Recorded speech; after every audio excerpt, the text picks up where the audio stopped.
सप्रेम नमस्कार दोस्तों। आज आप सुनेंगे एक और भावपूर्ण कहानी जिसका नाम है जिसकी जैसी भावना। एक बार गौतम बुद्ध कहीं प्रवचन दे रहे थे। अपना प्रवचन ख़त्म करके उन्होंने आखिर में कहा, जागो, समय हाथ से निकला जा रहा है।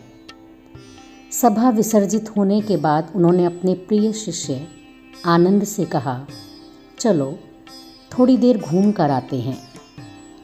आनंद बुद्ध के साथ चल दिए।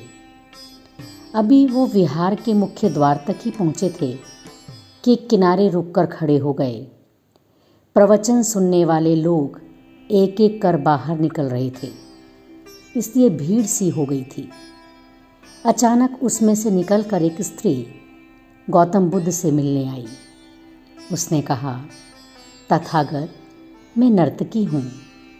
आज नगर के सेठ के घर मेरे नृत्य का कार्यक्रम पहले से ही तय था, लेकिन मैं उसके बारे में भूल चुकी थी।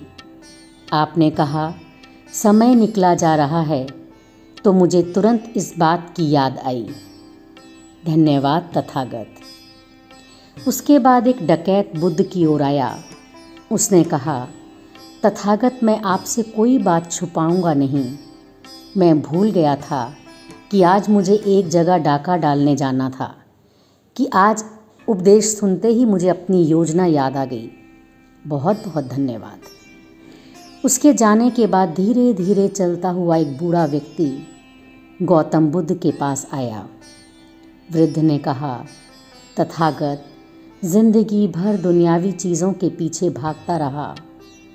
अब मौत का सामना करने का दिन नज़दीक आता जा रहा है। तब मुझे लगता है कि मैंने सारी ज़िंदगी यूं ही बेकार कर दी।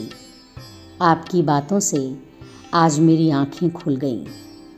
आज से मैं अपने सारे दुनियावी मोह छोड़कर निर्वाण के लिए कोशिश करना चाहता हूँ। जब सब लोग चले गए तो गौतम बुद्ध ने कहा, देखो आनंद, प्रवचन मैंने एक ही दिया, लेकिन उसका हर किसी ने अलग अलग मतलब निकाला। जिसकी जितनी झोली होती है उतना ही वह दान समेट पाता है। जिसकी जैसी भावना होती है उसी भावना के अनुसार वो प्रवचन का अर्थ समझता है। निर्वाण प्राप्ति के लिए मन की झोली को उसके लायक होना होता है। इसके लिए मन का शुद्ध होना बहुत ज़रूरी है। दोस्तों, आज की कहानी आपको कैसी लगी? इसी प्रकार का भाव अगर आपको किसी चौपाई में ध्यान आता है या इसी भाव से संबंधित कोई चौपाई याद आती है तो प्लीज़ कमेंट बॉक्स में ज़रूर लिखिएगा। फिर मिलेंगे जल्दी ही एक नई कहानी के साथ। नमस्कार।